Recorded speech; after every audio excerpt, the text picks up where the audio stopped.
Mr. President, I rise today to point out that we are only 12 days from the end of the fiscal year and to call upon the majority leader to bring the appropriations bills to the Senate floor.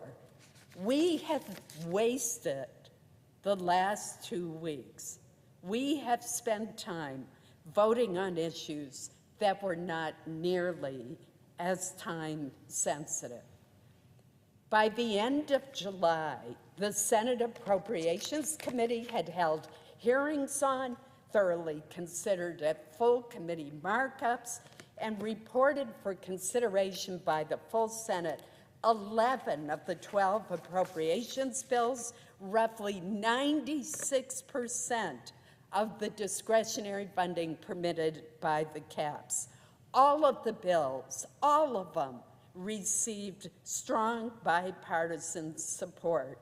We advanced 6 of the bills unanimously.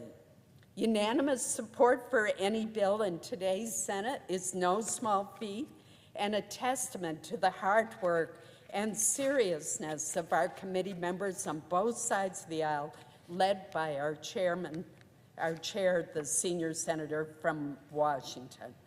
But what has happened after the committee reported its bills? Nothing.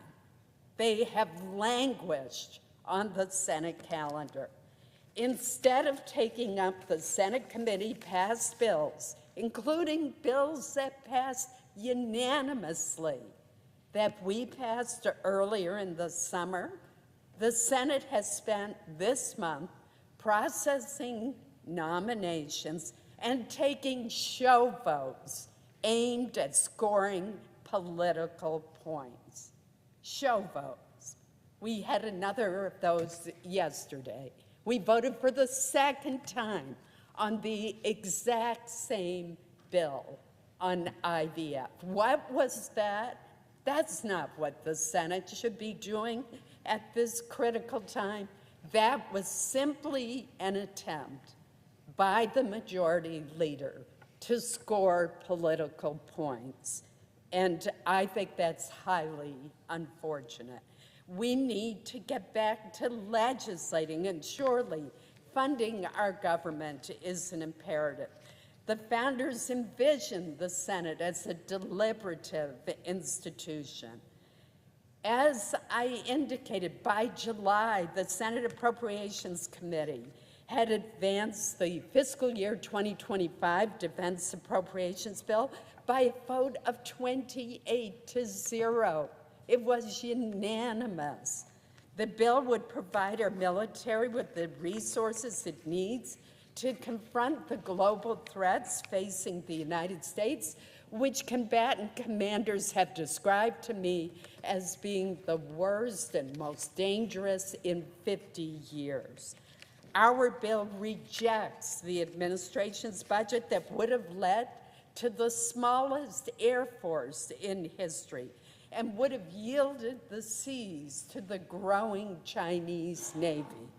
The committee instead called for a 3.3% increase in defense funding levels compared to last year.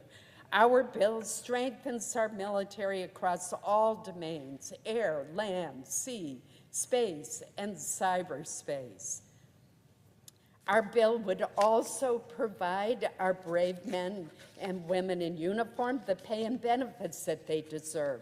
It would fund a 4.5% pay increase for most of our service men and women and a 5.5% pay increase for the most junior enlisted personnel. These are just some of the highlights of the bill. Our bill includes $37 million for Navy shipbuilding, the largest shipbuilding budget ever. It begins to reverse the dangerous decline in the number of Navy ships. For the Air Force, the bill provides additional funding to make nearly 500 more aircraft available than the President's budget request would allow. The bill addresses the changing face of warfare with $1 billion for counter-drone capabilities to address this evolving threat. The growing use of drones by Iran and its proxies, as well as Russia in its attacks in Ukraine, have demonstrated that warfare has changed, and so must our strategies and budgets.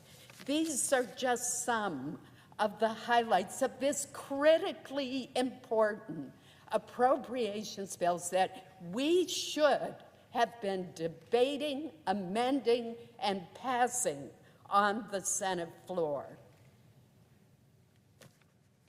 Mr. President, don't take just my word for it. I would ask unanimous consent to submit for the record letters on why we need a full-year defense appropriations bill and describing the harm of long continuing resolutions.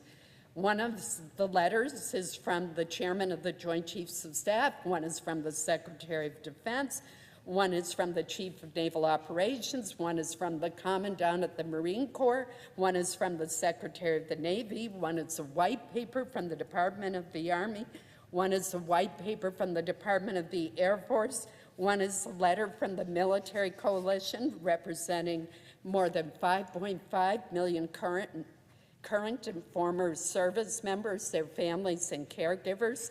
One is from the Aerospace Industries Association. I could go on and on. I do ask unanimous consent that those be placed at the end of my remarks. Without objection. Mr. President, here's my point. It does not have to be this way. If the Senate Majority Leader had prioritized bringing appropriations bills to the floor, we could be in conference now with our Senate colleagues on some of the most important funding bills and send them to the President's desk prior to the October 1st start of the fiscal year. The Senate is not doing its job. We should be considering these bills, not engaging in show votes. Mr. President, I will yield the floor.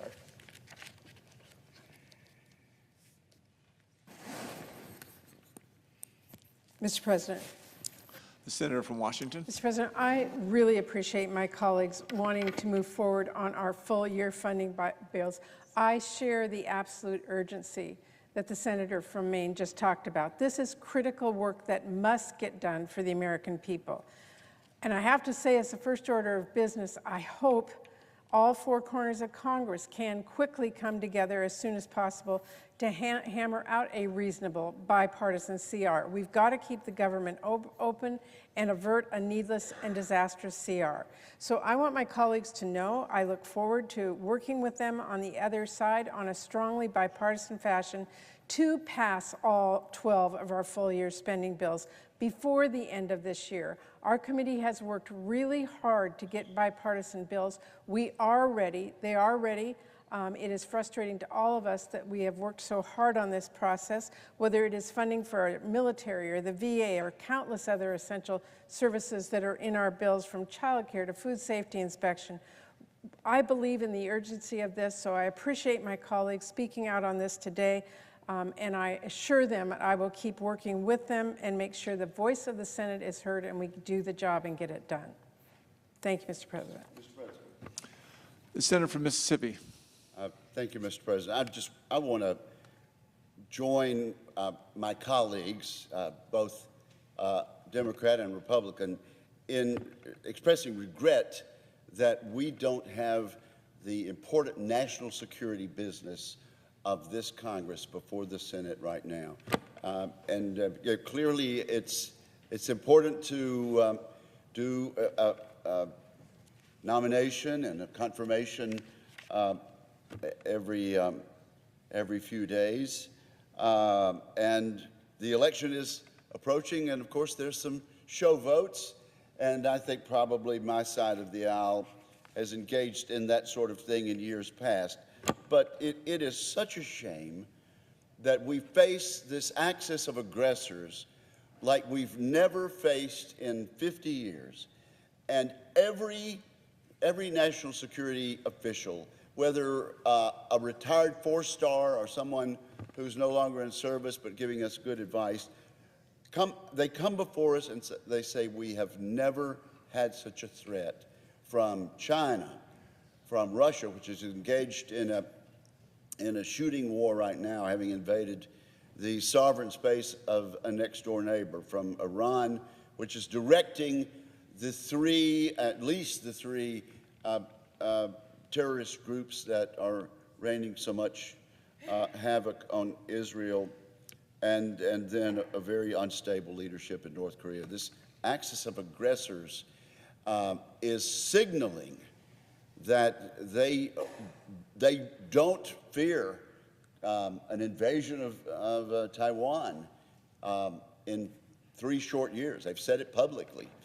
And while all of that is going on, our leadership, the distinguished majority leader from New York, has not let us bring the appropriation bill to the floor, has not let us bring the authorization bill, which we must pass. We must pass both of these bills every year, the 2 essential bills that cannot go without being taken care of every fiscal year.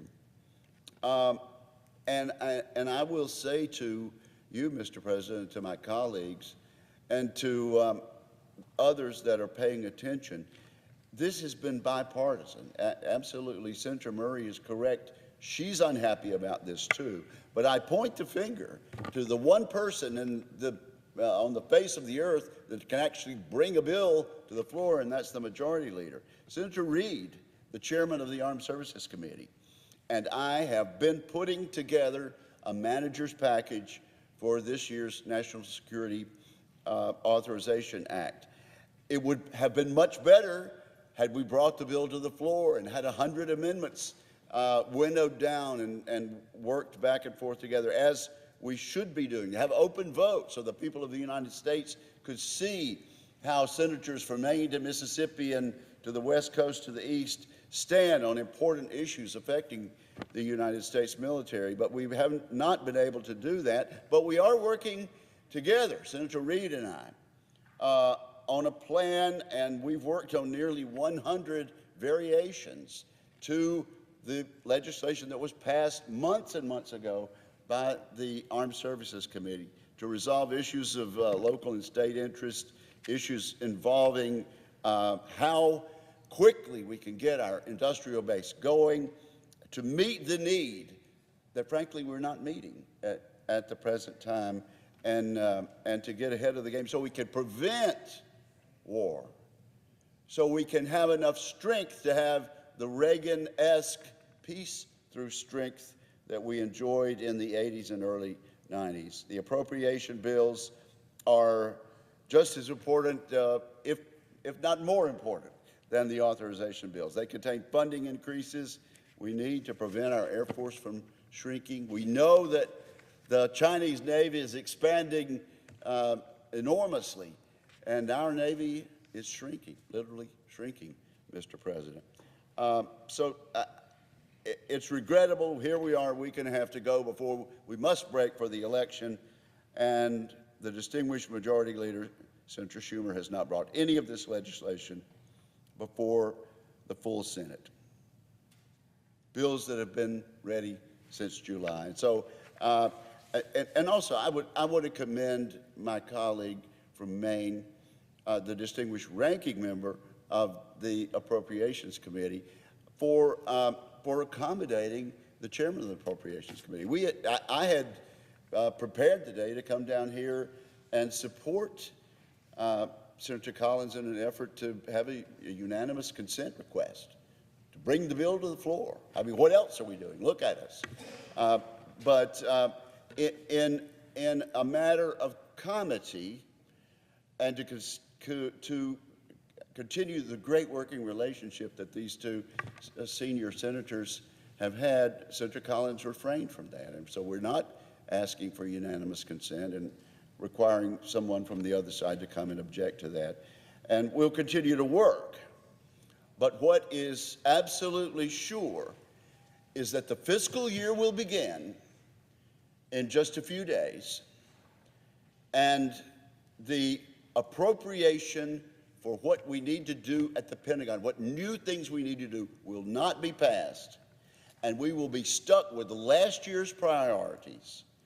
And as a result, at a time when we need to be putting more resources into national security and sending new directions based on the new facts and the new challenges that are out there, at that time, we'll actually be wasting money of the taxpayers by having priorities still extended for another 3 months. Hopefully it's only 3 months, rather than putting the resources there that the experts tell us and that we have learned are necessary for the next fiscal year. So if my colleague from Maine would like to speak on my time, I'll be glad to yield to her. But if not, I'm prepared to yield the floor and just regret so profoundly that our leadership has not allowed us to do the work that the taxpayers expect us to do. Mr. President, I just want to thank the distinguished ranking member of the Senate Armed Services Committee for his extraordinary leadership. He has charted a future for defense spending that recognizes the extraordinary threats that we face, and it's been a real honor to work with him. I would now yield to the senator from Alabama. Mr. President. The senator from Alabama. Thank you very much. Today I rise to discuss something that is extremely disturbing. The fact that we have less than 2 weeks before the end of the fiscal year, and yet we have not put any of our appropriations bills on the floor. And by we is not the Appropriations Committee. That is actually right on Majority Leader Chuck Schumer. He decides what comes to the floor. He decides when we do it. And yet he hasn't prioritized our men and women in uniform. I think today that's exactly what we should be doing. But instead, I am sure he'll either conjure up another show vote, like we saw yesterday, or he'll put another partisan nominee on the floor. Instead of considering these appropriations bills, that seems to be what we're doing. Now, I want to be really clear for everyone in the gallery. We have members of the Appropriations Committee, both Democrat and Republican, that sit and work together. We have a job to fund the government. We're supposed to do it by September 30th. We have marked up 11 out of 12 of those bills in an extremely bipartisan fashion. But yet those bills still sit on Chuck Schumer's desk. He hasn't brought one of them to the floor. Now, the House has sent over 5 bills, so what we could be doing is putting the ones that match up on this floor, sending them to conference and actually funding them, but instead, we're doing nothing. I want y'all to know that this isn't new. This is exactly what Chuck Schumer did last year as well. You have Patty Murray and Susan Collins of different parties working together in a bipartisan fashion to figure out a path forward. I commend them for that. Last year, we did 12 out of 12 bills that were marked up out of a Senate committee, were allowed to be amended on TV in front of public by July 27th. Yet those bills sat, Chuck Schumer not putting them on the floor until November 1st of 2023, 127 days after they had been marked up. After that is when we saw the next bill come onto the floor. We actually didn't finish our process until 174 days into the fiscal year last year. That's not only fiscally irresponsible, it is morally irresponsible. The people send us up here to do a job. And my question to the majority leader today is, why aren't you letting us actually do it? I am extremely disappointed that not a single one of these bills, again, this year, has seemed to find their way on the floor.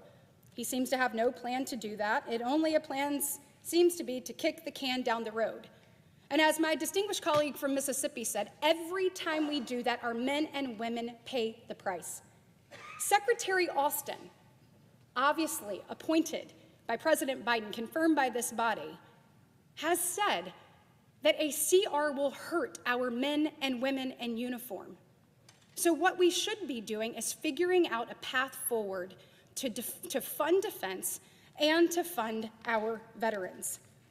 So today you see members of the Republican Party standing up and saying, let's get this chamber back to doing the critical work we were sent here to do.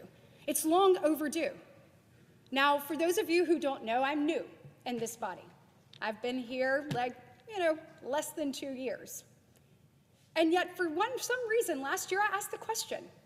I said, when's the last time we actually did our job on time for the American people? You heard me say it took us 174 days into the fiscal year last year to actually do our job. Now, I want you all to be clear. Every time we do that, every time we kick the can down the road with a CR, continuing resolution, it costs the taxpayers more. Do you want to know what I think about this? You're halting everything. You're halting bidding processes. Have any of you ever had to rebid something? When you rebid something, does the price go up or does it go down? We know it doesn't go down.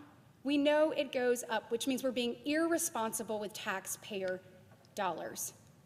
But yet again, that seems to be what we do year and year and year after year after year after year. So the former staffer came out in me, and I wanted to get to work and figure out when's the last time we actually did our job. The last time we did our job on time, y'all, listen to this, was FY 97.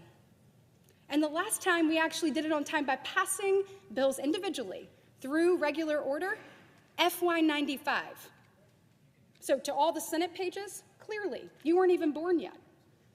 That is 30 years ago for everyone in the chamber that's doing the math, 30 years of kicking the can down the road.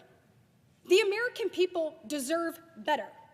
And yet somehow we can't get the media to cover this. We can't get them to cover the fact that Leader Schumer has refused to lead, but yet used his time on a show vote yesterday where he was trying to put my state in the crosshairs.